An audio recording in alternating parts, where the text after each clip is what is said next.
బ్రహ్మాండ నాయకుడి బ్రహ్మోత్సవాలకు తిరుమల గిరులు సర్వాంగ సుందరంగా ముస్తాబోతున్నాయి. అంకురార్పణ కార్యక్రమంతో ఇక ఉత్సవాలకు శ్రీకారం చుట్టారు.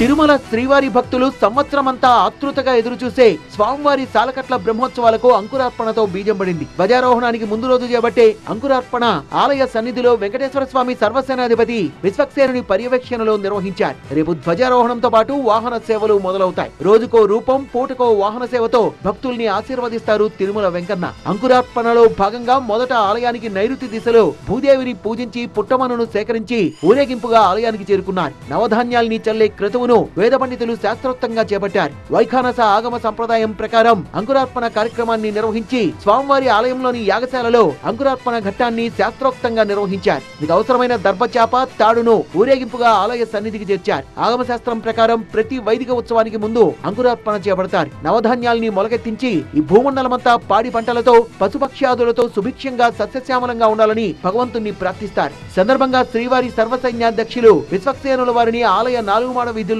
ఊరేగించారు.